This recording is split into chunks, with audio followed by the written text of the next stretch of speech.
আজকের এই মাহফিলে মালিকের কাছে তৌফিক চেয়ে নিচ্ছি। আজকে বলতে গেলে আমার দেশের বাহিরে যাওয়ার আগে শেষ মাহফিল, আর যদি এই বছর হায়াত শেষ হয়ে যায় এটা আমার জীবনেরও শেষ মাহফিল। আর হয়তো পুরো মাহফিল আল্লাহ যদি কবুল না করে করা হবে না। এই শেষ মাহফিলে ভিক্ষুকের মতো মালিকের কাছে ভিক্ষা চেয়ে সূরা হাজ্জের 40 নম্বর আয়াতে কারিমা তেলাওয়াত করেছি। এই আয়াতটাকে ঘিরে কথা শোনাবো। যদি শেষ পর্যন্ত শুনে যেতে পারেন, এখান থেকে উঠার আগে 1000 রাকাত নামাজ পড়লে যেমন সওয়াব হতো, এর চাইতে বেশি সওয়াব বান্দার আমল নামে আল্লাহ দিয়ে দিবে। আল্লাহ রাব্বুল আলামিন ইরশাদ করেন, আল্লাযীনা উখরিজু মিন দিয়ারিহিম বিগাইরি হক ইল্লা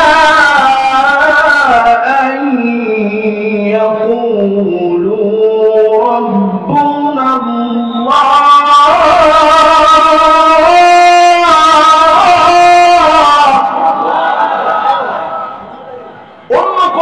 ঘর থেকে বের করে দেয় না। আল্লাহ রাব্বুল আলামিন জানায় দিলেন, কোরআন শোনো, তারা ঘর থেকে বের করে দিবে, অন্যায়ভাবে তোমাদেরকে বের করে দিবে, জোরপূর্বক ঘর থেকে বের করে দিবে, অন্য কোনো কারণে বের করবে না। তারা বের করবে এই কারণে, রব্বুল আল্লাহ, যারা বলেছে আমার রব আল্লাহ, এই কথা স্বীকৃতি দিলে ঘর থেকে বের হওয়া লাগবে, সমাজ থেকে বিচ্যুত হওয়া লাগবে, যার জন্য সহ্য করা লাগবে। এরপরে যিনি বিজয় দান করে দিবেন তিনি কি? তাহলে বলেন, ঘর থেকে বের করে যখন দিবে বুঝতে হবে বিজয় আসতেছে, ঠিক কিনা বলেন? আজ ফিলিস্তিনের দিকে তাকায় দেখেন, আবার আপনার বয়স যা হয়েছে এই বয়সকে ডাবল করেন। প্রায় ৭৬ বছর যাবৎ ফিলিস্তিনে মুসলমানরা মাজলুম হচ্ছে। আমাদের বয়স কত বছর হয়েছে? আমি সেদিন অবাক হয়ে দেখছিলাম, ছোট্ট একটা বাচ্চাকে প্রশ্ন করেছে, সাংবাদিক গিয়ে প্রশ্ন করে বলছে, তোমার মাথার উপর দিয়ে বোমার বিমান উঠছে, যে কোনো সময় বোমা বর্ষণ হতে পারে, তোমার কি ভয় লাগে না? ছোট্ট বাচ্চা আকাশের দিকে আঙ্গুল উঁচা করে বলছে, বিমানটা তো খুব কাছাকাছি আছে, আমার আল্লাহ এর চাইতে অনেক অনেক উপরে আছে। জোরে করে আল্লাহু আকবার। ৪০,০০০ শিশু বাচ্চা ফিলিস্তিনে মা হারা হয়ে গেছে, বাপ হারা হয়ে গেছে, ৬৮,০০০ গোলাম শহীদ হয়ে গেছে, আল্লাহ তাকে সারা দিয়ে চলে গেছে, লাখের উপরে মানুষ এখন আহত হয়ে গেছে, চোখ নাই, হাত নাই, পা নাই, খাবার আনতে যাচ্ছে। ইহলৌকিক সভ্যতার কথা যারা বলে, আকাশ প্রযুক্তির কথা যারা বলে, জাতীয়তাবাদের কথা যারা বলে, মানব অধিকারের কথা যারা বলে, ছোট বাচ্চা খাবার আনতে যাচ্ছে, তাকে গুলি করে শহীদ করে দিয়েছে, বোমা মেরে শহীদ করে দেওয়া হয়েছে। পৃথিবীর কেউ কোনো কথা বলে না, অবশ্যই যিনি এর বদলা নেবেন তিনি কি? ওয়া মাকারু ওয়া মাকারাল্লাহ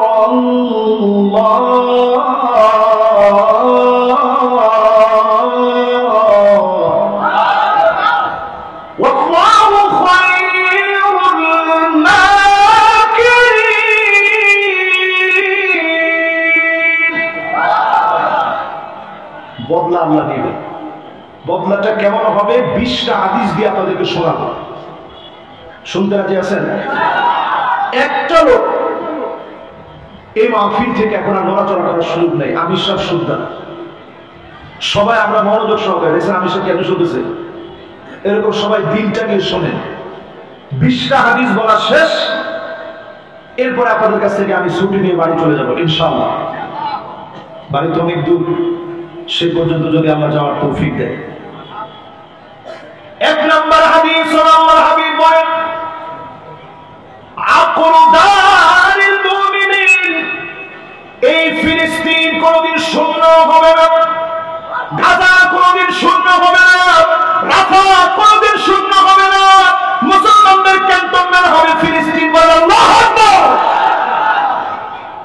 সময় সেই দিকে যাচ্ছে।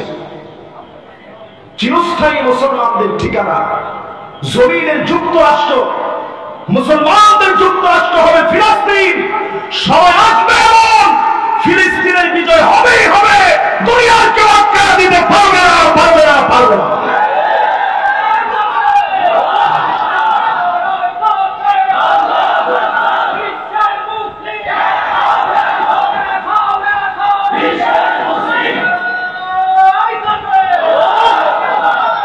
তাহলে এক নাম্বার হাদিস হচ্ছে ফিলিস্তিন কখনো শূন্য হবে না। বাকি হাদিস আছে কয়টা? 19টা হাদিস এখনো বাকি আছে। আমি দেখি কয়টা হাদিস আপনারা ফিলিস্তিনের মহব্বতে মনে রাখতে পারেন। 2 নাম্বার হাদিস হলো আল্লাহুম্মা বারিক লানা ফি শামিনা। নবীজি দোয়া করলেন, আল্লাহ তুমি আমার শামের ভিতরে বরকত দিয়ে দাও, তুমি আমার শামের ভিতরে বরকত দিয়ে দাও। ফিলিস্তিন শামের অন্তর্ভুক্ত, সিরিয়া শামের অন্তর্ভুক্ত, লেবানন শামের অন্তর্ভুক্ত, জর্ডান শামের অন্তর্ভুক্ত। এই 4 দেশের ভিতরে বরকত আসবে। ফিলিস্তিনের ভিতরে বরকত আসবে, সিরিয়ার ভিতরে বরকত শুরু হয়ে গেছে। 12 বছর মার খাওয়ার পরে যিনি সিরিয়ার ভিতরে বরকত দিয়ে দিয়েছেন তিনি কে? এবার চিন্তা করেন, সিরিয়া মার খেয়েছে 12 বছর, আমাদের দেশে আমরা মার খেয়েছি কত বছর? তো বরকত আসা শুরু হয়েছে, আপনারা বুঝতেছেন না? এই যে মাহফিল আজকে আমির সাহেবের নাম দিছি, এই নাম তো দূরে থাক, ওনার নাম যদি পোস্টারের কোনো কোনায় লেখা থাকতো যে পোস্টারটা অমুকের সৌজন্যে,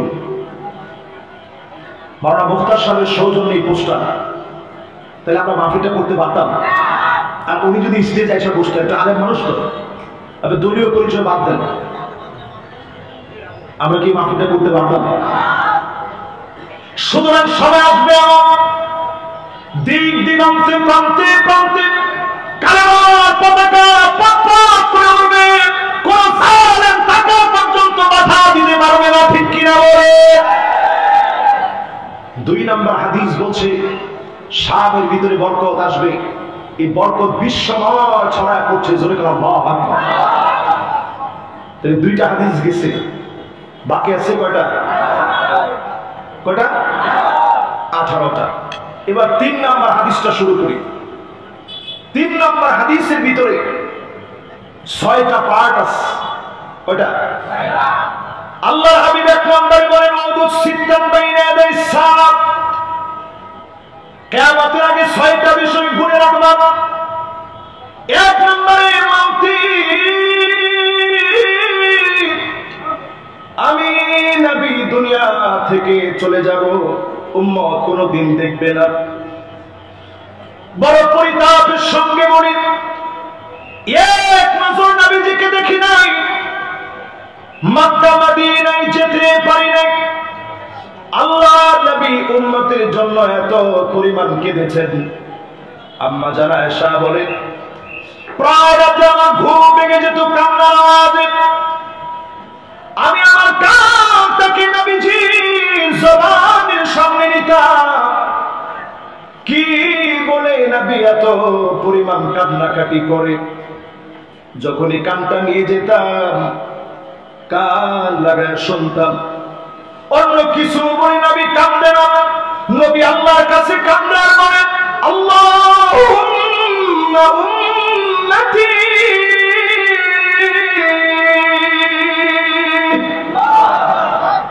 ও আল্লাহ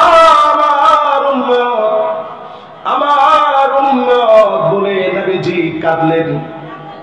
জান্নাতের দরজায় নবীজি সেদিন নক করবেন। ফেরেশতা ডাক দিয়ে বলবে, কে গো তুমি? নবীজি বলবেন, আমি নবী মুহাম্মদ সাল্লাল্লাহু আলাইহি ওয়াসাল্লাম আসি। দার লক্ষ্মী বলবে, বিকা উমিরতু লা আফতাহু লিআহাদিন ক্বাবলাক, কারোর জন্য দরজা খুলি নাই, আজ আপনি এসেছেন দোয়ার খোলা। নবীজি জান্নাতের ভিতরে যাবেন, যা মাত্র নবীজি আল্লাহকে ফরিয়াদ করে বলবেন, হাত্তা তাদখুলু উম্মতি, ও আল্লাহ কোন নবীর উম্মত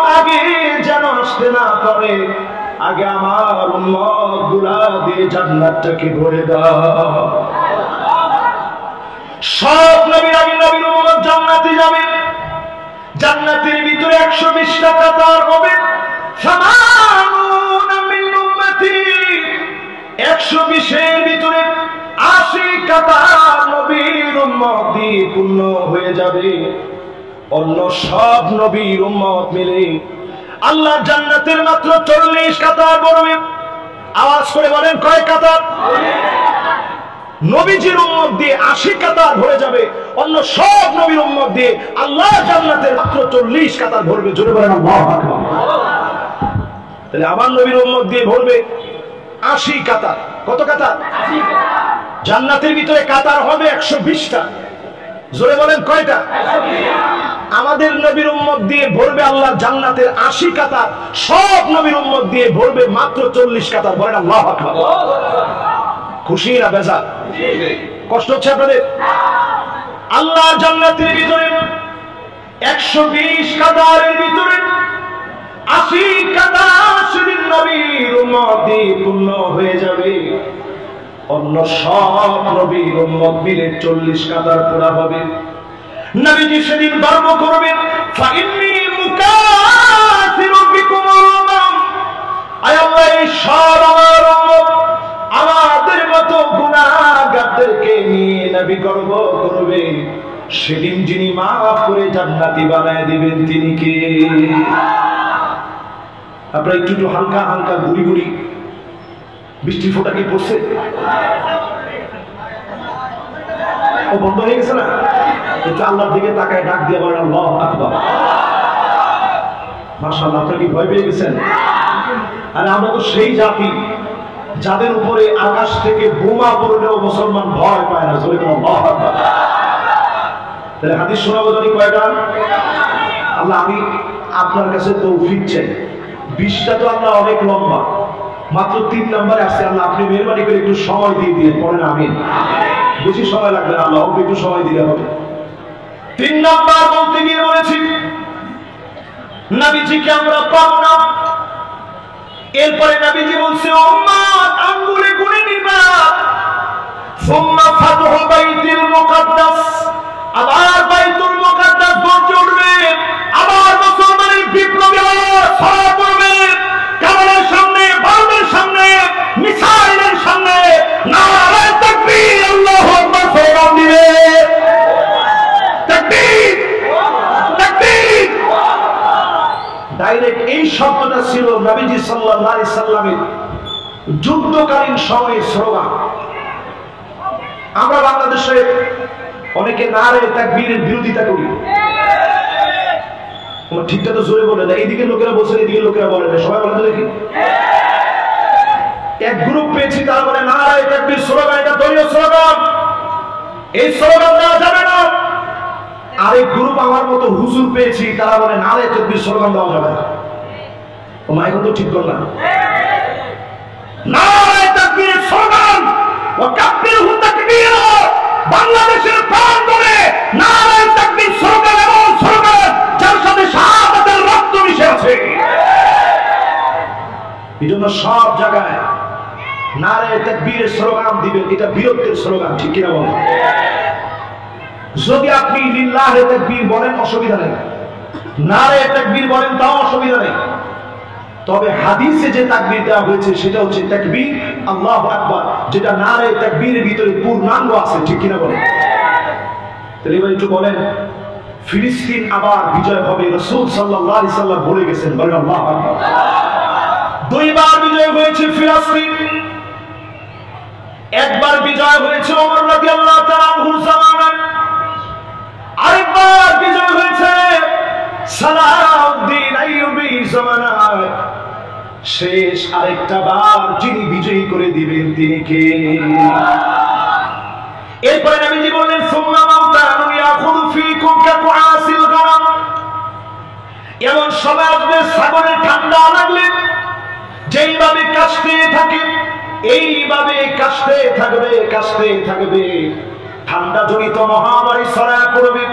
এই মহামারীর নাম আমরা দিয়েছিলাম করোনা। ওমা, ঠিক তো করে না? এখন আবার নতুন করে যখন করোনা আসছে ইমাম সাহেবের দায়িত্ব বেড়ে গেছে।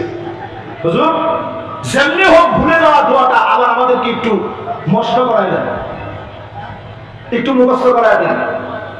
এতদিন আপনি দোয়াটা ভুলে গেছিলেন, আল্লাহ এখন আবার একটু টান দিচ্ছে।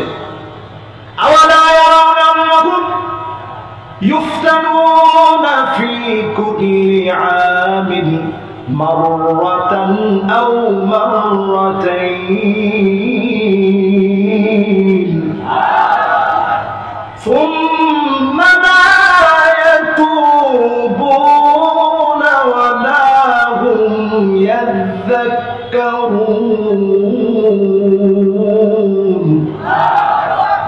আল্লাহ রাব্বুল আলামিন জানায় দিলেন, প্রত্যেক বছরে একবার অথবা দুইবার আমি আল্লাহ তোমাদেরকে ধরব, পাকড়াও করব, এরপরে যারা তওবা করবে মাফ করে দিব।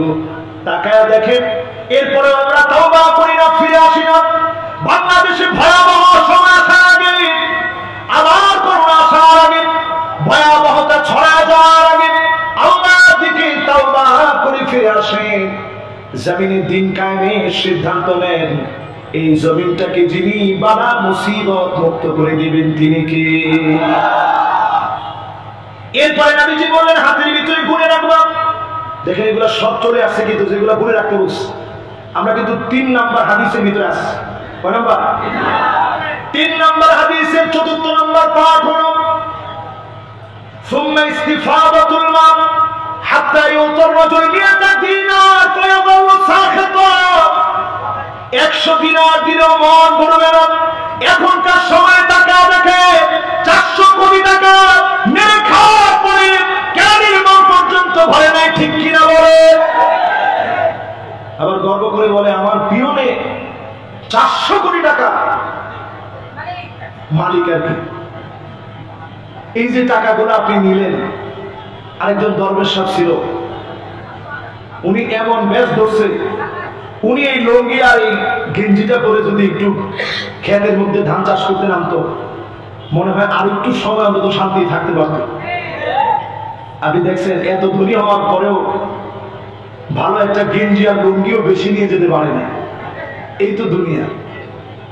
আরেকজন বিচারপতি মানি, তারে এমন ভাবে সিলেটের লোকেরা নাস্তা দিয়েছে, আমার মনে হয় নাস্তাটা যদি এই অঞ্চলের লোক দিত তাহলে আরো বেশি ভালো হতো। চিন্তা করছেন, সামান্য নাস্তা দেওয়ার পরে দুনিয়ার নাস্তা খাওয়ার পরে তার অবস্থা এমন হয়েছে, তার গলার ভিতরে গামছা লাগায় যখন টান দিছে তুই মানিক কেনা, সে চিন্তা করছে আমি যদি বলতে যাই বিচারপতি মানিক তাহলে গলার ভিতরে এখনই ফাঁস লাগতে পারে। এই জন্য সেও মাথা লড়াই বলছে হ্যাঁ আমি মানিক কেন। এবার একটু চিন্তা করেন, আযাব দিয়ে পরীক্ষা নেন কে, আবার উঠায় নেন কে? আল্লাহ হাবিব বললেন এমন সময় আসবে চারদিকে সম্পদ বেড়ে যাবে, ক্রিপ্টোকারেন্সি বাড়বে। যারা এখানে আমার ডান এবং বামে আছেন, মাশাআল্লাহ, ডানে অনেকে আছেন, বামে অনেকে আছেন, সামনে অনেক অডিয়েন্স আছেন, আমার সম্মানিত প্রিয় ভাইয়েরা আছেন। বাংলাদেশে এখনো আমরা কেউ কার্ড তেমন ব্যবহার করি না, আমি নিজেই ব্যবহার করি না যেহেতু। তারপরে কয়জন ব্যবহার করেন আমি জানি না। আপনি বিদেশ গেলে দেখবেন সব লেনদেন এখন শুধুমাত্র কার্ডের মাধ্যমে হচ্ছে। এটা ইহুদিদের ভয়াবহ একটা চক্রান্ত। আজকে আমি মিডিয়ার সামনে বলি, জিও পলিটিক্সের সবচেয়ে বড় ভয়াবহ ষড়যন্ত্র হচ্ছে ক্রিপ্টোকারেন্সিকে বাজারে এনে আপনার মূলধন, আপনার সম্পদ, আপনার স্বর্ণ, আপনার খনিজ সম্পদ সবগুলাকে হাতায় নিয়ে তারা হাওয়ার ভিতরে একটা টাকা অঙ্ক দেখাবে। এই যে ক্রেডিট কার্ডের ভিতরে টাকা এখন সব চলতেছে হাওয়ায়। আপনি দিচ্ছেন, পে অর্ডার করে দিচ্ছেন, জমি কিনতেছে মানুষ পে অর্ডার করে, কোটি কোটি টাকা পে অর্ডার করে জমি কিনা হচ্ছে, পুরো টাকাটা হাওয়ার ভিতরে। এটার নাম ক্রিপ্টোকারেন্সি। কিয়ামতের আগে এটা বাড়বে আর বাড়বে। শুধু ইহুদিরা সমৃদ্ধ হবে আমার সম্পদ দিয়ে, তারা সমৃদ্ধ হবে। এরপরে আল্লাহর জমিনে এমন সময় আসবে একটা জায়গাতেও জমিন তাদেরকে বরদাস্ত করবে না। বলেন আল্লাহু আকবার। 5 নাম্বার না বলছি না, 3 নাম্বার হাদিসের 5 নাম্বার অংশ। 3 নাম্বার হাদিসের 5 নাম্বার অংশ। আল্লাহ হাবিব বলেন লা ইয়াবকা বাইতুন মিনাল আরাবি ইল্লা দাখালাতুহু। আরবের সব ঘরে ঘরে ফিতনা ঢুকবে, এমন কোন ঘর নাই ফিতনা থাকবে না। এখন স্মার্টফোন নেই, বর্তমান প্রযুক্তির এই সময় স্মার্টফোন নাই, এমন মোবাইল নেই, এমন কয়জন আছেন হাত তোলেন? অনেকে হাত তুলছে, আপনারটাও বলেন, আমারটাও তো দরকার না। মানে এরকম ফোন আছে, স্মার্টফোন, এরকম ডিভাইস কার কার নাই? একটু হাত তুলেন। মাশাআল্লাহ, হাত তুলেন। আপনাদের নাই? মাশাআল্লাহ মাশাআল্লাহ। এই আমি সব একবার আমার মুখের কথাটা টাইম দিচ্ছি। উনি বলছিল হুজুর ওনাদের নাই, ছেলেদের আছে। এবার হাত তুলেন, একেবারে ঘরের ভিতরে এরকম কোন ডিভাইস নাই? মাশাআল্লাহ। 1 2 3 4 5 6 7 8 9 10 11 12 13 14 15 16 17 18 19 20 21 22 23 24 25 আলহামদুলিল্লাহ অনেক আছে। আল্লাহু আকবার, সুবহানাল্লাহ। এই মাটি আমার কাছে এত ভালো লাগে এই জন্য এখনো শত শত মানুষ পাওয়া গেছে ঘরের ভিতরে স্মার্টফোন নামক ডিভাইস নেই। প্রযুক্তির সময় স্মার্টফোন নাই, এরকম যারা আছেন মোটামুটি অনেকটা ফিতনা থেকে আপনারা বেঁচে আছেন, ঠিক কিনা কম? এখন আগে আমরা এক সময় লুডু খেলতাম, লুডু আপনারা খেলছেন? কেমনে খেলে? ওই ছক্কা মারে, পাঁচ মারে, এদের গুলি একটা কাটে। এখনকার সময় আপনি তাকায় দেখেন না, অনলাইনে বেট লেগে অনেক বেট, মেল বেট সহ এরকম জুয়া নানান সাইট আছে। এই সাইটের ভিতরে সারা রাত থেকে আমাদের সন্তানেরা এখন জুয়ার ভিতরে আসক্ত হয়ে আছে, ঠিক কিনা বল? সর্বশান্ত হয়ে গেছে। প্রিয় ভাইরা, এটা ইহুদিদের কত বড় চক্রান্ত, এটা আপনি এখনো টের পাচ্ছেন না। ইউটিউবটা খুললে আপনি দেখবেন আমি ট্রেডিং করে খুব অল্প সময়ের ভিতরে গাড়ি বাড়ি করে ফেলেছি। ট্রেডিং এর মাধ্যমে ট্রেডিং করে খুব অল্প সময়ে আমি আমার নিজেকে ট্রেডিং করেছি। সুতরাং আপনিও যদি চান তাহলে এখনই যুক্ত হন, মাত্র $1 ব্যয় করলে হবে। এইরকম লক্ষ লক্ষ কোটি কোটি মুসলমানদেরকে তারা ধোঁকা দিচ্ছে, বোকা বানাচ্ছে। একজন মুসলমান যদি ট্রেডিং করতে গিয়ে জুয়া খেলে, যদি মুসলমান ইনকাম করে, ওই মুসলমানের ইনকাম হারাম, হারাম এবং হারাম। জুয়ার মাধ্যমে ইনকাম করা কি? সবাই বলেন কি? এখন এই জুয়া পাইকারি দরে চলছে, গড়ে গড়ে ফিতনা ঢুকে গেছে। অধিকাংশ মা বোনেরা ফিতনায় পড়ে গেছে। নারীদের সংস্কারের নামে মা বোনদেরকে ঘর থেকে বের করে এনেছে।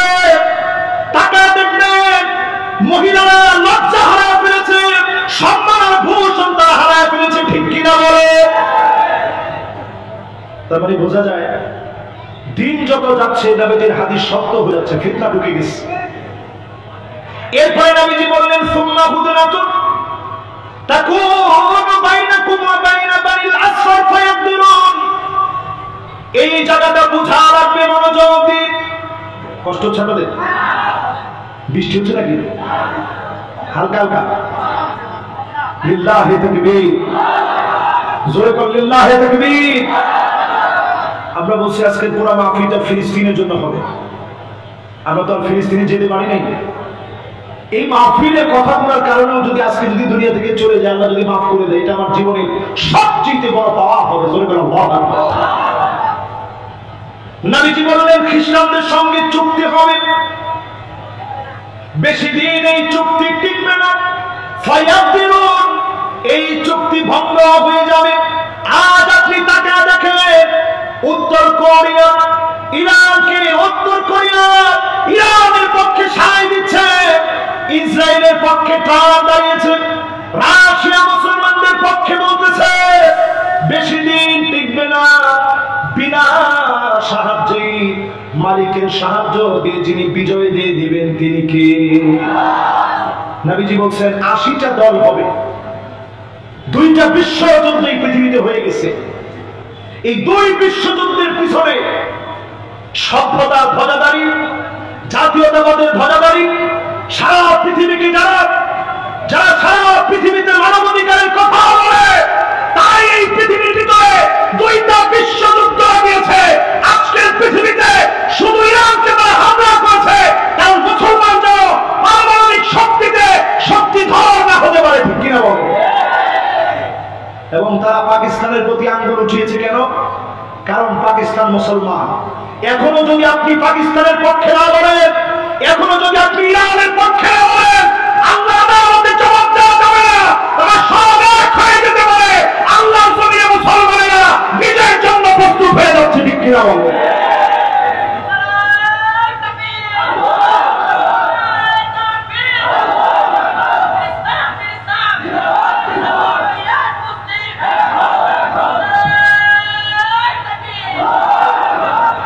এবার আসুন পরের হাদিসে আমরা যাই। 3টা হাদিস শেষ হয়েছে, কষ্ট হচ্ছে আপনাদের।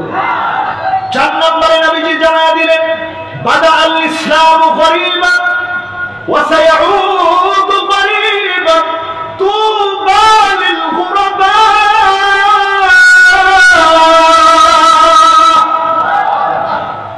ব্যতিক্রম কিছু মানুষকে দিয়ে ইসলাম বিজয়ী হয়েছে, ব্যতিক্রম কিছু মানুষকে দিয়ে ইসলাম বিজয়ী হবে। এদের হাত ধরে ইসলাম আবার শক্তিশালী হবে, বলেন আল্লাহ। বাংলাদেশের দিকে তাকান, যাদেরকে ফাঁসির মঞ্চে নিয়ে গেছে সবাই ছিল ব্যতিক্রম মানুষ। হাসতে হাসতে ফাঁসির মঞ্চে গেছে, একটা লোক মাথা নত করে মাফ চায় নাই, প্রত্যেক রাতে তারা আল্লাহর কাছে মাফ চেয়েছে। ফাঁসির মঞ্চে গিয়েছে, ওই মুহূর্তেও তারা জালেমদের কাছে বলে নাই যে আমাদেরকে ছেড়ে দেন, জীবনে ভুল করছি। আমাদের প্রিয় আল্লামা জীবনের শেষ অবধি পর্যন্ত দিনের কথা মাইকে যেভাবে বলেছে, বিশ্বাস এইভাবে লালন করেছে। উনি যদি একটাবার বলতো যে আমি আমার জীবনের 50 বছর দাওয়াত দিয়েছি, ইসলামী আন্দোলনের পক্ষে বলাটা আমার জীবনের সবচেয়ে ভুল ছিল, আমার মেহরবানি করে মাফ করে দেন, জিন্দিগিটা আর কোনদিন বলবো না। 13 বছর তো দূরে থাক, ওনার জীবনে 13 দিনও জ্ঞান হতো না, শুরু হয়েছে জমিনে আপনার দিন কায়েমের স্বপ্ন দেখেছে, ঠিক কিনা? কিন্তু আপনি মনে রাখবেন, শেষে এসে তিনি একটা হাসি দিলেন, এমন রহস্যে ঘেরা একটা হাসি। আমি এই হাসিটা দেখে মাগরিবের নামাজে যখন যাচ্ছিলাম, আমার কাছে পরিষ্কার ভাবে মনে হয়েছে যে হুজুরকে তারা বাঁচতে দিবে না। আমি নামাজটা পড়ে যখন আসছি, আমার ভিতরে একটা মোচড় বেড়ে উঠছে। আমি শরীর খারাপ লাগায় আমি একটু শুয়ে পড়ছি। শুয়ে পড়ার পর হঠাৎ একটা ভূমিকম্প হচ্ছে। এটাকে আপনারা জানেন না? এই ভূমিকম্পের পরে আমার কাছে পরিষ্কার হয়ে গেছে হুজুর মনে হয় নাই। আমি দৌড়ে হসপিটাল চলে গেছি। আমি গিয়ে দেখি বাপ ভাঙা অঙ্গ পাহাড়ের মতো, সমুদ্রের ঢেউয়ের মতো উচ্চে পড়া ঢেউ, মানুষ আর মানুষ দিয়ে ভরা। এক নজর হুজুরে দেখবে, কোনোভাবে যখন দেখতে পারলাম না, চলে গেছি হুজুরের বাসায়। একটা নজর একটু শুধু হুজুরে দেখবো। আমার কাছে মনে হয়েছিল জালেমরা যত বড় জালেমই হোক, পরিবারকে তো একটা বার অন্তত দেখতে নিয়ে যাবে, পরিবারকে তো একটা দেখাতে নিয়ে যাবে, সুযোগ দিবে। ফজরের নামাজ পড়েছি 15ই আগস্ট। মাওলানা আব্দুল গফফার সাহেব হাফিজাহুল্লাহ ওয়া এখন হায়াত আছেন, মালিবাগ কওমি মাদ্রাসার সম্মানিত মুহাদ্দিস। ওনার পিছনে আমি ফজরের নামাজ পড়লাম। নামাজের সালাম ফিরিয়ে তিনি বললেন, সারা পৃথিবী একজন আলেমকে হারায় ফেলেছে, আর আমি আব্দুল গফফার আমার নামাজের একজন মুসল্লিকে হারায় ফেলেছে। আল্লাহ! তিনি বলতেছিলেন সারা রাত মাহফিল করে ফজরের নামাজটা তিনি জামাতের সঙ্গে সাথে করতেন। আব্দুল গফফার সাহেব বলছিলেন, জেলখানা থেকে চিঠি যুগে তিনি অনেক কিছু লিখছেন। সময় আসবে, একটার পর একটা সব প্রকাশ হবে, জালেমদের ভয় থাকবে, জালেমদের ভয়ে কোনো কথা বন্ধ থাকবে না, বদ্ধ দুয়ার খুলে যাবে। একদিন সব আমরা মুখ খুলে বলবো, বলে আল্লাহু আকবার। আমি নিজে ওই ফজরের নামাজ উপস্থিত ছিলাম। ওইখান থেকে চলে গেলাম পিরোজপুরে, ওইখানে গিয়ে জানাজার নামাজে অংশগ্রহণ করলাম। সাইদি ফাউন্ডেশনে জানাজার নামাজ হলো, সেই জানাজার নামাজের মধ্যে অংশগ্রহণ করলাম। আমার কাছে বারবার মনে হচ্ছিল এই কোরবানি বেশি দিন, এই কোরবানির ফল পেতে বেশি দিন সময় লাগবে না, অল্প কিছুদিনের ভিতরে আল্লাহর গায়েবী মদদে জালেমদের পতন হচ্ছে, ঠিক কিনা বলেন? কত নম্বর হাদিস বলতেছিলাম খেয়াল আছে? সবাই একটু আওয়াজ করে বলেন কয়বার? 4 নম্বরে পরে প্রিয় ভাইরা আমার, 5 নম্বরে চলেন। আল্লাহর হাবিব বলেন, হাত্তা তুরাল আরদু দামা ওয়া ইয়াকুনা আল ইসলামু গরীবা মুসলমানদের রক্ত পড়ে থাকবে, জায়গায় জায়গায় মুসলমানের রক্ত ঝরবে। আজ জরিপ বলতেছে 2 কোটি মুসলমান মার খাচ্ছে, 20 কোটি মুসলমানের মাথার উপরে ছাদ নাই, শরণার্থী হয়ে গেছে। ইহুদিরা মুসলমানদেরকে মারে, খ্রিস্টানরা মুসলমানদেরকে মারে, বৌদ্ধরা পর্যন্ত আবার মুসলমানদেরকে মেরেছে, হিন্দুরা পর্যন্ত পার্শ্ববর্তী দেশে মারে।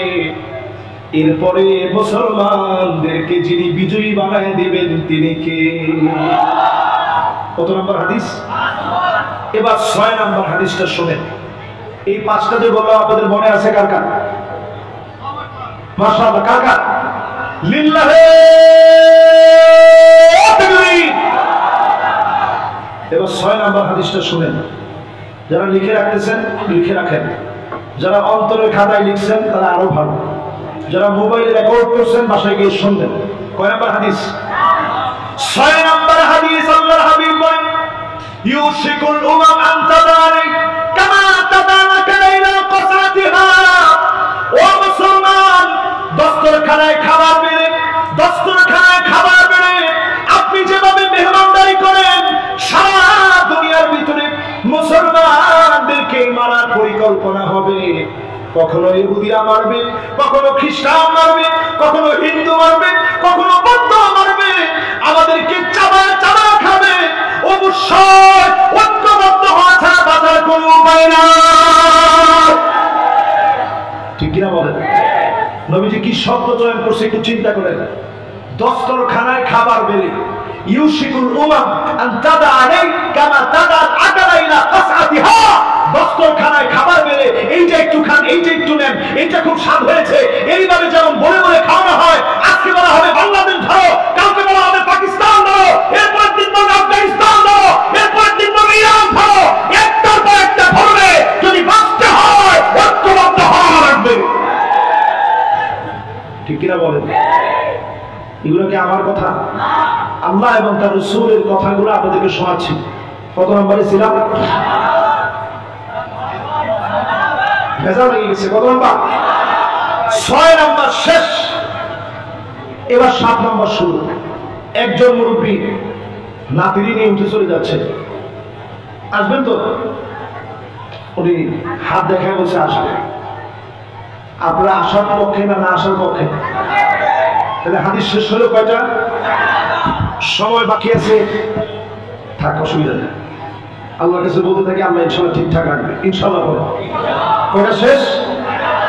7 নম্বর হাদিস। নবীজি বলছেন, এমন সময় আসবে মুসলমানদের জন্য, মুসলমানেরা কবরের সামনে দিয়ে যাবে আর আফসোস করে বলবে, ইয়া লাইতানি মাকানা। হায় আফসোস, এই কবরে যদি ঘুমায় যেতে পারতাম। হাজার না, লাখ না, কোটি কোটি মুসলিম নিজের মা বাবা ভাই বোনকে হারিয়ে আল্লাহর কাছে প্রতিনিয়ত বলে, আল্লাহ, কবরের ভিতরে যদি ঘুমায় যেতে পারতাম, আমি যদি কবরে চলে যেতে পারতাম। ছোট্ট একটা বাচ্চার ভিডিও দেখেছি। ছোট্ট একটা বাচ্চা আয়নার ভিতরে মুখ দেখতেছে, ভাঙা একটা আয়না, মুখ দেখতেছে, তার চুল পর্যন্ত মানসিক যন্ত্রণার কারণে উঠে গেছে। সে বারবার আল্লাহর কাছে বলতেছে, আয় আল্লাহ, দুনিয়ায় আর বাঁচতে চাই না, আমাকে তুমি জান্নাতের অধিবাসী বানাও। জান্নাতে তো রিজিকের কোনো অভাব নেই। ফিলিস্তিনের ছোট ছোট বাচ্চাগুলা যখন কাঁদতেছে, এখনো যদি বিবেক না দেয়, আল্লাহর কসম, যিনি আরো বড় পরীক্ষা নেবেন তিনি কে? কত নাম্বার শেষ? 7 নম্বরের পরে এবার আসেন কত নাম্বার? 8 নম্বরে। প্রিয় ভাইরা আমার, এমন সময় আসবে মুসলমানদের জন্য, নবীজি বলেন, ওয়াইলুল লিল আরব। ধ্বংস আসবে আরবের জন্য। আওয়াজ করে বলেন, কাদের জন্য? নবীজি আবার বললেন ওয়াইলুল লিল আরব, ধ্বংস আসবে আরবের জন্য। কয়বার হলো? দুইবার। আবার বলছেন ওয়াইলুল লিল আরব, ধ্বংস আসবে আরবের জন্য। কয়বার হলো? তিনবার নবীজি যখন ধ্বংসের কথা বললেন, পাশ থেকে উম্মে সালামা ডাক দিয়ে বলতেছে, নবী আমরাও কি ধ্বংস হয়ে যাব? ওয়াফিনা সালিহুন, আমাদের ভিতরে এত নেককার, এত দিনদার, এত আল্লাহওয়ালা আছে, আমরা কি ধ্বংস হয়ে যাব? আল্লাহর হাবিব বললেন ধ্বংস হয়ে যাবে ইদা কাতুরাল খাবাত, খারাপি যদি আরবের ভিতরে বেড়ে যায়, আরবকে যিনি ধ্বংস করে দিবেন তিনি কে?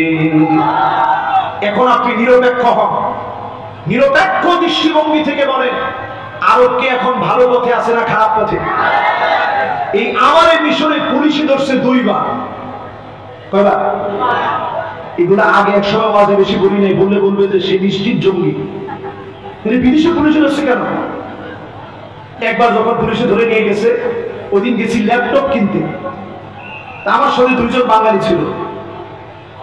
একজন সিভিল ড্রেসে এসে বলতেছে তোমাদের কাছে কি ডলার আছে? তো আমাদের বাঙালির একটা বৈশিষ্ট্য, বাঙালি মোরা ভদ্র অতি পোষমানাই প্রাণ, বোতাম আটা জামার নিচে শান্তিতে শয়ান। বাঙালির কাজই হচ্ছে একটু বাড়ায় বলা। তা আমার সাথে যে দুজন ছাত্র ছিল এরা বলতেছে আমাদের কাছে মিলিয়ন মিলিয়ন ডলার আছে। আমরা ছাত্র মানুষ খেতে পারি না, আজহার থেকে যে স্কলারশিপ দেয় সেটা দিয়ে চলি। ও বলতেছে আমার কাছে মিলিয়ন মিলিয়ন ডলার আছে। তো তার তো সন্দেহ হয়েছে, বলছে কোনো অসুবিধা নেই, রেট খুব ভালো রেট দিব, আমার কাছে বিক্রি করো।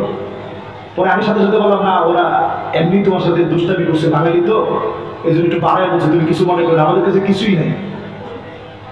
আমি বাইরে থেকে এই ডলারটা ভাঙা মানি এক্সচেঞ্জে গিয়ে সেখান থেকে ভাঙিয়ে এসে মিশরীয় পাউন্ডে যখন আমি ল্যাপটপের দামটা পরিশোধ করলাম, বের হওয়ার সময় এখানে বন্ধু ধরছে আল্লাহ তাআলা। তারা তাদের আঞ্চলিক ভাষায় বললে আল্লাহ তাআলা নাই, আমার সাথে আসো। আমি বলছি কি কোথায় যাবো? যাইতে হবে একটু জেলখানা। আমি তো আসলে চলে গেছি, কি বলে? তা আমার নিয়ে গেছে মাটির নিচে। ইউসুফ আলাইহিস সালাম ছিল মাটির নিচে, এখনো মিশরের সব জেলখানা মাটির নিচে। তো মাটির নিচে নিয়ে গেছে, তিনজন একসাথে গেছে। দুইজন যে বাঙালি ভাই ছিল তারা দুইজনই হাতে ধরে করেছে যে যেমনি বুঝে শোনায় কিছু বলে না, তো উপায় নেই। এখন গিয়ে দেখি যেই লোকটা সিভিলে ছিল একেবারে কোট টোট পরে একবারে সুন্দর ফিটফাট হয়ে বসে আছে, তো এই দুইটা বলছে এদের কাছে নাকি মিলিয়ন ডলার আছে। এখন যেটা মূল পুলিশ ওটা আমার দিকে তাকায় বলতেছে এই টাকা তো মনে হয় তোমরা মুসলিম ব্রাদারহুডকে এনে দাও, অর্থায়ন করো। মুসলিম ব্রাদারহুড সম্পর্কে তোমার মতামত কি? আমি বললাম মুসলিম ব্রাদারহুড কি জিনিস আমি জানি না, তুমি কি আওয়ামী লীগ বিএনপি ছিল? হাল আনতা তারিফ আওয়ামী লীগ ওয়া বিএনপি? আওয়ামী লীগ বিএনপি কি জিনিস তুমি ছিল? পুলিশ কইতেছে যে এটা কি জিনিস। আমি কইতেছি বাংলাদেশের দুইটা দল, তুমি ছিল? কয় না আমি তো চিনি না। আমি সাথে সাথেই কইলাম আমিও তোমাদের দেশের কোন দল টল আছে এটা আমিও চিনি না। যখন এই কথা বলছি তো মাশাআল্লাহ আনতা রাজুল মিয়া মিয়া, তুমি 100 ঠিক আছে। এটা দাড়িটা রাখছো কেন? আমি বলছি আমি প্রশ্ন করি তুমি দাড়ি রাখো নাই কেন? সে বলছে এটা রাখা খুব জরুরি। আমি বলছি হ্যাঁ, রাসূল বলেছেন জুসু শাওয়ারিব ওয়া খুলুহা, মুজগুলা খাটো করো, দাড়ি নিচের দিকে ছেড়ে দাও। খালিফুল মাজুস, অমুসলিমদেরকে অনুসরণ করো না, ও আরবদেরকে অনুসরণ করো না, রাসূলুল্লাহর অনুসরণ করো। জোরে দাও আল্লাহু আকবার। সে সাথে সাথে খুশি হয়ে গেছে যে মাশাআল্লাহ ঠিক আছে, তুমি তো ভুল লোক ধরে নিয়ে আসছো, এরা খারাপ কিছু করে না, এরা ঠিক আছে যাও, ছেড়ে দিছি। বলার উদ্দেশ্য হচ্ছে এই, আমাদের দেশের চাইতে এখনো যদি আপনি চিন্তা করেন, তাদের চিন্তা চেতনা শুনলে আপনার মাথা খারাপ হয়ে যাবে, মনে হবে আজাদ তো চিনেই আসতেছেন, ঠিক কিনা বলে? দুবাই গেছি, এয়ারপোর্টের ভিতরে দাঁড় করে আমার বলতেছে লিহিয়া কাবির লুসুস কাবির, যার বড় দাড়ি সে খারাপ বেশি। আপনার তো হাসি দিলেন, নাউজুবিল্লাহ বলবেন। এরপরে বলতেছে লিহিয়া সোয়াইয়া, মানে অল্প একটু দাড়ি যদি থাকে এই লোকটা একটু একটু খারাপ। এরপরে বলতেছে যার দাড়ি একেবারেই নাই লিহিয়া মাফি রাজুল মিয়া মিয়া, যার দাড়ি একেবারে নাই ক্লিন শেভ, ওই লোকটা 100। তা আমি তো শুধু নাউজুবিল্লাহ বলি না, আগে খিটখিট করতেছি যে আল্লাহ এই কথা শোনার পর চুপ থাকি কেন? এর মধ্যেই মাগরিবের আযান দিয়েছে। তো পুলিশ আমার সাথে সাথে বলতেছে ইমিগ্রেশন পুলিশ তো বলছে তুমি একটু দাঁড়াও, আমি নামাজটা পড়ে এসে তোমার কাজটা করতেছি। আমি সাথে জিজ্ঞাসা করলাম কিসের নামাজ? কে তুমি জানো না মাগরিবের নামাজ? আমি একটু আগে তুমি যে কথা বলছো আল্লাহ কি তোমার কাছ থেকে নামাজ দিবে? বলতেছে আর দিন ফিল মসজিদ, দিন হচ্ছে মসজিদে, দিন এইখানে না, এইখানে যা বলি মসজিদে গিয়ে ইবাদত করলে আল্লাহ দিবে। জোরে কোন নাউজুবিল্লাহ। এটা সেকুলারিজমের সবচেয়ে বড় কথা। দিন শুধু মসজিদে নয়, দিন আমার পার্লামেন্টে থাকবে, মাদ্রাসায় থাকবে, রাস্তাঘাটে থাকবে, আমার নিবাসে থাকবে। চলন বলন তখন আমার নেতা দিনের পক্ষে চলতেই হবে, নাহলে সে আমার নেতা হতে পারে না।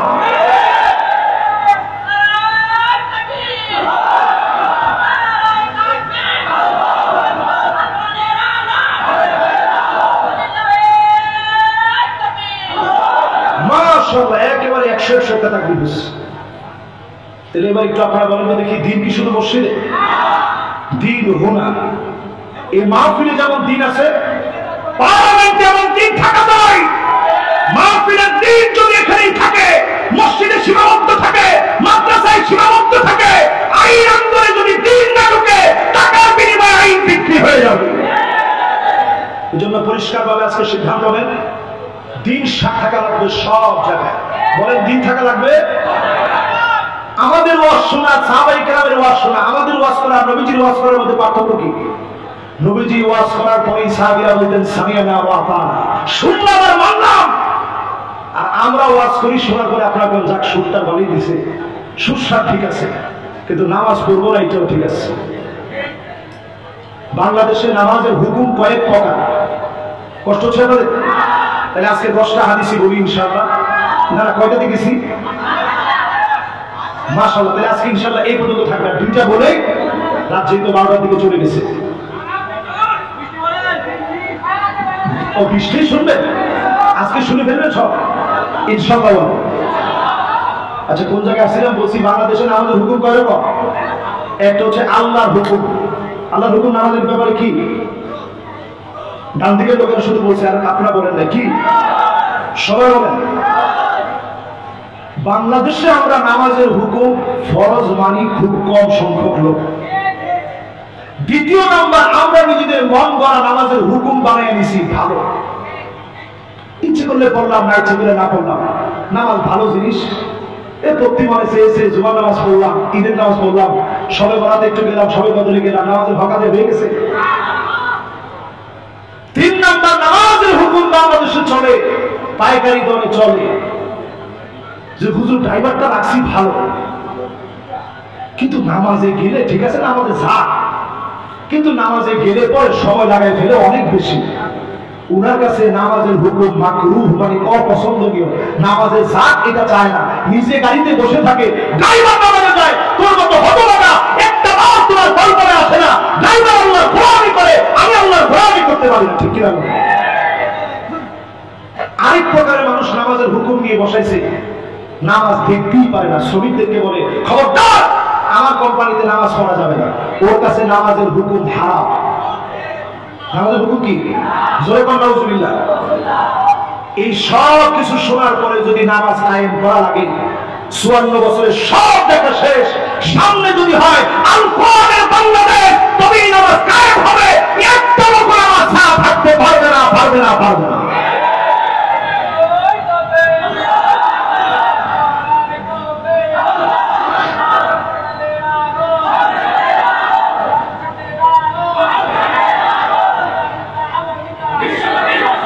মাশাআল্লাহ মাশাআল্লাহ। আচ্ছা সংসদে জনক এটা আপনারা চান? এটা যদি আমি প্রশ্ন করি, অধিকাংশ লোক বলবে যে আপনি কি সংসদে যাওয়ার জন্য কোনো কাজ করতেছেন? বলছেন না হুজুর করতেছি না, কিন্তু ভালোবাসি। নামাজের ক্ষেত্রে যদি আপনারা যদি বলে নামাজ পড়তেছেন, না হুজুর নামাজ পড়ি না, ভালোবাসি, এ কথা বললে কি নামাজের হক আদায় হবে? এই কথা বললে হক আদায় হবে না, যে হুজুর আমি করতেছি না কিন্তু ভালোবাসি।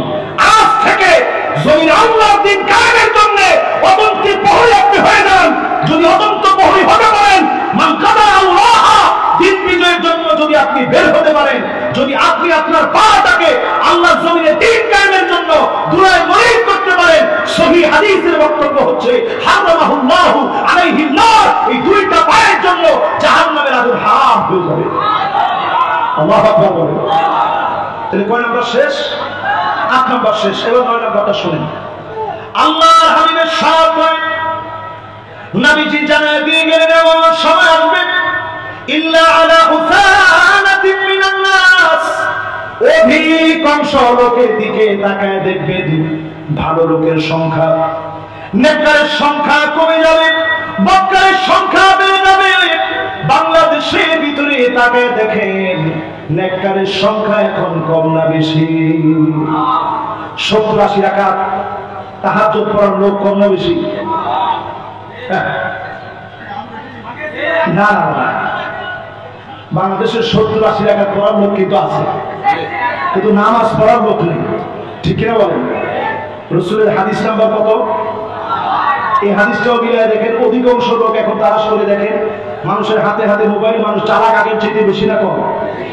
কিন্তু আপনি ভালো মানুষ খুঁজে দেখেন 100 ভিতরে কয়জন? এখন অনেকে বলছে যে 100 ভিতরে একজন হতে পারে। 10 নম্বরে আল্লাহর হাবিব বলেন এমন সময় দিকে যেই সময় আপনি তাকায় দেখবেন সাইয়্যিদুল কওমি, কওমের লিডার হবে, নেতা হবে, ফাসিকুহুম, এলাকার ফাসিকগুলো, মুনাফিকগুলো ওইতে গলিতে নেতা হয়ে যাবে, ওইতে গলিতে মুনাফিকরা নেতৃত্ব দিবে। ঠিক কিনা বলে? এটা ঠিকটা তো একটু জোরে বললেন। তার মানে বোঝা যায় এই সংখ্যার মানুষ এখন কম না বেশি? হাদিস নাম্বার কত? এবার 11 নাম্বারটা শুনেন। মাশাআল্লাহ, এতক্ষণ সবাই জমে বসে রয়েছেন, এখন আর বেশিক্ষণ সময় নিব না, তাড়াতাড়ি শেষ করুন। 11 নাম্বারটা শুনেন নবীজির হাদিস। নবীজি কি বলছেন? আল্লাহর হাবিব বললেন এমন সময় আসবে শেষ জামানার গল্পগুলো মনে রাখা যায়। শেষ জামানা এমন হবে হাত্তা ইয়াতাসাফাদু ফিত তরিক তাসাফুদাল হামিম, পশু যেইভাবে যৌন সঙ্গম করে রাস্তাঘাটে এইভাবে যৌন সঙ্গম হবে, পরকীয়া চলবে, ঘর ঘর ভেঙে যাবে, পরকীয়ার বীজ বাষ্প চলে আসবে, রন্ধ্রে রন্ধ্রে সমাজ ভাঙা কার্যক্রম চলবে। ঠিক কিনা বলে? এখন আমাদের সমাজের ভিতরে এগুলো আছে না? নেই? বেশি দূরে যাওয়া দরকার নাই, এই জায়গার উদাহরণ দিই। সামনের রাস্তা দিয়ে যদি 30 বছর আগে যুবক যুবতী বিবাহ ছাড়া যদি হেঁটে যেত, আল্লাহর কসম প্রথমেই তাদের দাঁড় করে সুন্দরভাবে জিজ্ঞাসা করা হতো, কি তুই তো এই এলাকায় দেখি না, এই মেয়েকে আর তুই কে? ঠিক কিনা বলেন? আর এখন যদি এরকম কোন সাহাবাকে আপনি যদি জিজ্ঞাসা করেন তুই কে আর মেয়ে কে, বলবে আমি তোর বাপ আর এই তোর মা। আরে কথা বলে এইটা বললেও তো আপনার কিছু বলার নেই। সে বলবে আমার টাকা আমি সাহায্য তাই করি, তোর অসুবিধা কি? এরপরে যদি আপনি বলছেন আমি মুরব্বী মানুষ, তোর তো এক ঠ্যাং কবরে চলে গেছে। আরে মুসলমান, চরিত্র বিধ্বংস হয়ে যাবে, মানুষ মানুষ থাকবে না, পশুর মতো চরিত্র হয়ে যাবে। 2 দিন আগেও দেখলাম লাইভে এসেছে ছেলে মেয়ে, লাইভে এসেছে, দেখা করার শেষ নেই। কপল ব্লগ এখন চলছে সর্বত্র। যারা ফ্যামিলিকে দিয়ে ব্লগ বানিয়ে যারা ইনকাম করে, আল্লাহর কসম তারা জৈব সুশ্রীকে ছড়াই দিচ্ছে। ঠিক কিনা বলেন? জৈব সুশ্রী তারা ছড়িয়ে দিচ্ছে। এটা শেষ জামানার গল্প বলতে গিয়ে নবীজি বলে গেছেন। এখন ঘরের ভিতরে আপনি কি করেন, কি বানান, সব আপনি লাইভে নিয়ে আসেন, আকাশ প্রযুক্তির কাছে এনে তুলে দিচ্ছেন। কয় নাম্বার এটা?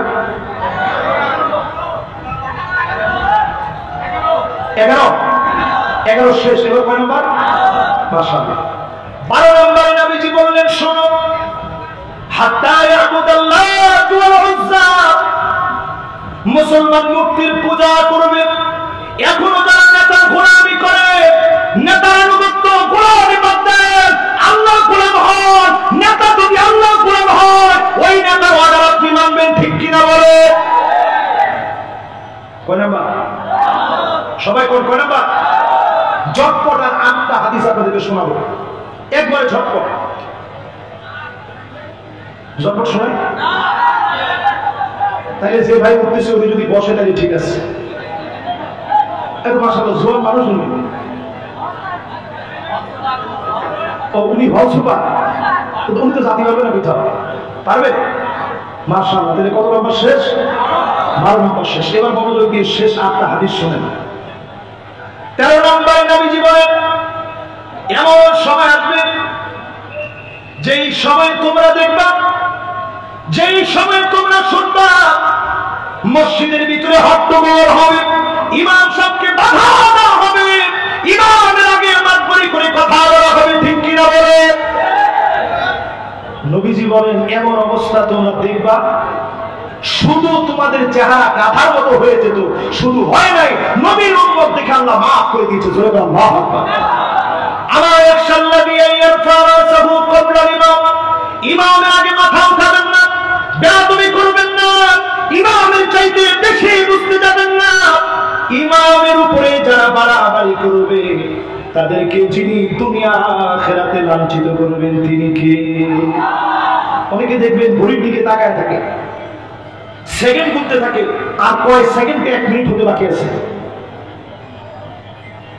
গুনতে থাকে, হায় হায় হায় ইমাম সাহেবের 1 মিনিট দেরি হয়ে গেছে, নামাজ এখনো দাঁড়ায় নাই, জুমার দিন কত কাজ, নামাজ এখনো দাঁড়ায় না। হাই, ইমাম সাহেবের কোনো আকল বুদ্ধি নেই, খতিব সাহেবের আকল বুদ্ধি নেই।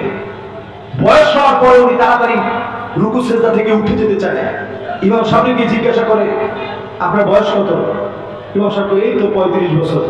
আমার আলহামদুলিল্লাহ 76 বছর চলে, তাও সেজদা আপনার আগে আগে দেয়, উঠিও আপনার আগে আগে। নামাজ হবে?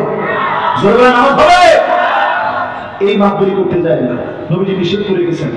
কত নম্বর এটা? এরপরে 14 নম্বরে নবীজি বলেন, এমন সময় তোমরা দেখবা সারা দুনিয়াতে কেন মার খাচ্ছি, এমন সময় তোমরা দেখবা যেই সময়ে নজর করে দেখবেন, যেই সময়ে তাকায় দেখবেন, হাত্তা হাত্তা ইয়াতাতায়্যাব, যেই সময়ে মানুষগুলো এত নির্লজ্জ হবে, যেই সময়ে মানুষগুলা বেহায়াপনা এত বেড়ে যাবে, নারীরা উলঙ্গ হয়ে নাচবে, যেইভাবে সেই সময়ে মেলার ভিতরে নাচত, উকান মেলার ভিতরে নাচত, অন্যান্য মেলার ভিতরে নাচ গান চলত, এইভাবে কোমর দুলায়া যখন নাচবে, এমন জাতিদেরকে যিনি ধ্বংস করবেন তিনি কে? আচ্ছা এখন একটু আপনি বলেন তো দেখি, এই যে হাদিসটা এখন বললাম, এই হাদিসের সাথে মিল আছে না নাই? বলেন আছে না নাই? এখন মেয়েরা কোমর দুলায়া নাচে, টিকটক করে, বাপ নামাজি দিনদার, কিন্তু মেয়ে টিকটক করতেছে। বহু বাপ সেদিন আল্লাহর সামনে কাঁদবে, আল্লাহ পাক সেদিন বলবে, ও নামাজি, জান্নাতে যাওয়ার আগে তোমার চোখে পানি কেন? সেদিন লোকটা বলবে, আল্লাহ, এই জন্য আমার চোখে পানি। আইনা উসরাতি, কোথায় আমার ছেলে, কোথায় আমার মেয়ে? আল্লাহ বলবে, ফেরেশতারা আলহাকনা বিহিম যুররিয়াতাহুম, তার ছেলে তার মেয়েকে মিলিয়ে দাও। ছেলে মেয়েদেরকে সেদিন নিয়ে আসবে, অধিকাংশ বাপ তাকায়া দেখবে ছেলের গায়ে জাহান্নামের পোশাক, মেয়ের গায়ে জাহান্নামের পোশাক পরা। আলহাকনা বিহিম যুররিয়াতাহুম ওয়া মা আলাতনাহুম মিন আমালিহিম মিন শাই। ছেলে মেয়ের গায়ে জাহান্নামের পোশাক পরা থাকবে, মা বাপ সেদিন হয়রান পেরেশান হয়ে যাবে। সেদিন মা বাপ জান্নাতের দরজায় দাঁড়ায় দাঁড়ায় কাঁদবে। আজকে আপনি নিজে মা হয়ে কল্পনা করেন আপনার মেয়ে নাচ গান করেন, বাপ হয়ে কল্পনা করেন আপনার ছেলে আপনার মেয়ে টিকটকে ফায়সা গান বাজনা করে। সমাজ ধ্বংস হয়ে যাচ্ছে, জুয়া ঢুকে যাচ্ছে, মদ আফিম মেরচুরি ইয়াবা ফেন্সিডিল প্যাথিডিল হেরোইন রন্ধ্রে রন্ধ্রে ঢুকে যাচ্ছে। আজকে যদি সজাগ না হন সন্তান হারায় যাবে। এই সন্তানকে মাথায় ধরে আদর করে বোঝান, সম্মান করে স্নেহ করে মমতা দিয়ে সন্তানকে বোঝান। যদি সন্তানকে বোঝানোর মতো বোঝাতে পারেন, হতে পারে সন্তানকে যিনি হেদায়েতের নূর দিয়ে দিবেন তিনি কে? কত নাম্বারটা শেষ হলো? 14। কত? আর বাকি আছে কয়টা? লিল্লাহে তাকবীর, মাশাআল্লাহ, বাকি 6টা। 14 এর পরে এবার 15 নাম্বারটা শুনেন। নবী আলাইহিস সালাতু ওয়াস সালাম আমাদেরকে জানায় দিলেন এমন সময় আসবে লুকা ইবনে লুকা, নিকৃষ্ট লোকেরা পৃথিবী চালাবে। এখন একটু তাকায় দেখেন সৌদি যারা চালাচ্ছে খুব ভালো মানুষ না? একটু জোরে বলেন, ভালো মানুষ? মিশর যে চালাচ্ছে, সিসি, আমার মনে হয় সিসি করা ছাড়া বাংলাদেশের লোকদের আর কোনো শব্দ তার ক্ষেত্রে নাই। মুসলিম মতো প্রতিষ্ঠিত আল্লাহর গোলামের কাছ থেকে ক্ষমতা ছিনিয়ে নিয়েছে। আমি তখন মিশরে ছিলাম, আমি কি পরিমাণ কাঁদছি আমি বোঝাতে পারবো না। মুর্শি সব সময় 4টা আঙ্গুল দেখাতো, যখনই ওনাকে উঠাতো 4টা আঙ্গুল দেখাতো। এরদোগান তিনিও 4 আঙ্গুল দেখালেন, এবার রাশেদ গানুসি তিনিও 4 আঙ্গুল দেখালেন, এমনকি ইউসুফ কারদাবি রাহমাতুল্লাহি আলাইহি তিনিও 4 আঙ্গুল দেখালেন, তিনিও 4 আঙ্গুল দেখালেন। ওয়ার্ল্ডের সব মুসলিম স্কলার এখন 4 আঙ্গুল দেখান। এর কারণ হচ্ছে নাসরুম মিনাল্লাহি ওয়া ফাতহুন কারীব, সাহায্য আল্লাহর পক্ষ থেকে আসবে, অবিসম্ভাবী বিজয় মুসলমানদের হবে, কেউ আটকে দিতে পারবে না, পারবে না, পারবে না। সবাই আসতেছে মুসলমানদের, এই জন্য সবাই 4টা আঙ্গুল দেখাই গেছে। আজকে থেকে আমাদের সামনে যারা বসা আছেন 2 আঙ্গুল দেখাবেন না, রেজাল্টের পরে 4 আঙ্গুল। জেলে নিয়ে গেল, এখন থেকে সব সময় ছবি উঠাইতে হলে 4 আঙ্গুল।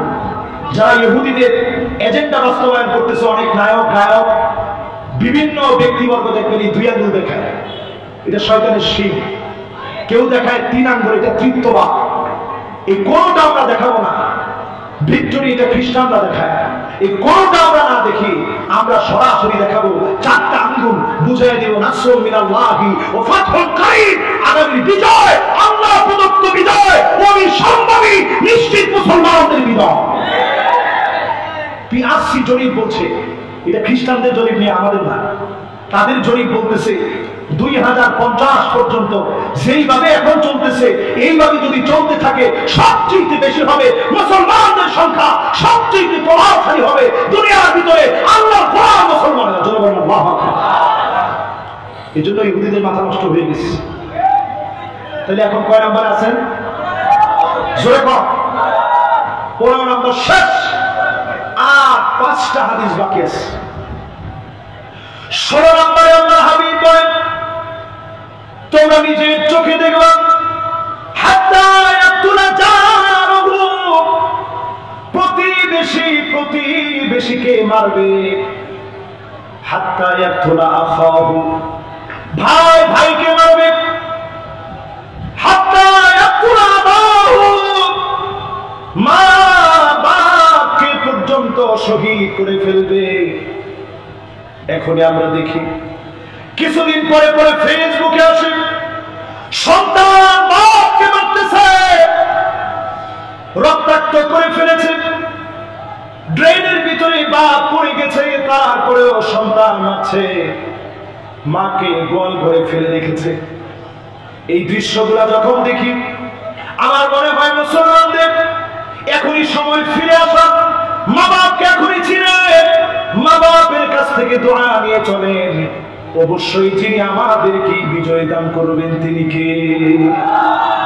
মা বাপকে বলবো সন্তানদেরকে বিবাহ শাদী সহজ করে দিলেন। আইসালহা মাউনা, আমাদের দেশে লিভ টুগেদারকে সহজ করা হয়েছে, প্রেম ভালোবাসা অবৈধ সম্পর্ককে প্রমাণ করা হয়েছে, বিবাহকে নিষিদ্ধ করা হচ্ছে, বিবাহকে সময় বেঁধে দিয়ে কঠিন করার মধ্য দিয়ে জেনা ব্যভিচারকে ছড়ায় দেওয়া হচ্ছে। ঠিক কিনা বলেন? এই জন্য সচেতন হতে হবে। যারা এখানে গার্জিয়ান আছেন, মা বাপ হিসেবে দায়িত্ব পালন করবেন। বাপ হিসেবে আপনার দায়িত্ব 3টা। 1 নাম্বার, আপনার ভালো সন্তানের জন্য নেককার স্ত্রী নির্বাচন করা। জোরে কর কি? আজকে থেকে মনে মনে চিন্তা করেন নেককার স্ত্রী হওয়া লাগবে। আপনি বদকার হলে স্ত্রী নেককার হবে না। আপনি খারাপ ভিডিও দেখলে স্ত্রী নেককার হবে না। আপনার প্রজন্ম ভালো বানাতে চান 20 বছর আগ থেকে প্ল্যান করেন, বালেগ হওয়ার পর থেকে নিজেকে কন্ট্রোল করেন। যৌন চাহিদায় চরিতার্থ হয়ে যৌবিক চাহিদা চরিতার্থ করার জন্য পাগল হওয়া যাবে না, নিজেকে কন্ট্রোল করেন। আপনার প্রজন্ম আল্লাহর ওলি হবে। এই প্রজন্ম যুগ জিজ্ঞাসার সমাধানে জমিনে আল্লাহর দ্বীনকে কায়েম করবে। ঠিক কিনা বলেন? 1 নম্বর কাজ, নেকড়া দেখে স্ত্রী বিয়ে করবে। 2 নম্বর কাজ, সন্তান হওয়ার পর সুন্দর একটা নাম রাখবেন। সিন্টু, মিন্টু, পিন্টু, পচা, বাসি, পলাশ, এগুলো না। শ্রীকান্ত, সূর্য, কৃষ্ণ, এগুলো না। নাম রাখবেন আব্দুল্লাহ, আব্দুর রহমান, আহমদ, হুমায়ুদ্দিন, যত সুন্দর সুন্দর নাম আছে ইসলামী নাম রাখবেন। পারবেন তো? 3 নম্বর আপনার কাজ হচ্ছে সন্তান আপনার কাছে পাওনা, আল্লাহর কাছে মামলা করবে কিয়ামতের দিন। 3 নম্বর পাওনা হচ্ছে ছোটবেলা থেকে তাকে ছোটবেলায় আল্লাহর পরিচয় জানান। প্রথমেই তাকে একতারা দুতারা সেতারা শিখায় না, আল্লাহর পরিচয় শিখান। কত নম্বর হাদিস গেল? 17 না? 16 দিছে, বাকি আছে কয়টা? 17 নম্বরে আল্লাহর কোরআন যারা পড়ছেন, এই মাহফিলে যারা শুনছেন, নবীজি জানায় দিয়ে গেলেন হাত্তা তাউদ আব্দুল আরব মুরুজান ওয়া নাহারা, গোটা আরবটা সবুজ হয়ে যাবে, পানি আর পানি আরবের ভিতরে আসবে। বর্তমান সময়ে তাকায় দেখেন সৌদির ভিতরে সবুজ হয়ে গেছে, মরুভূমিতে বৃষ্টি হচ্ছে, বন্যা হচ্ছে। এই বিষয়টা কাকতালীয়, স্বাভাবিক না। আল্লাহ বুঝাই দিচ্ছে এখনো যারা ফিলিস্তিনের পক্ষ নেয় না, আগামী দিনে তা আল্লাহ আমাদের পক্ষেও হবে। ঠিক কিনা বলে? ফিলিস্তিনের মানুষগুলো পানি পাচ্ছে না, ছোট ছোট বাচ্চারা পানি পায় না। এই জন্য আল্লাহ পানি দিয়ে আযাব দিবে, আগামীর আরবকে পানি দিয়ে পাকড়াও করবে যদি সোজা না হয়।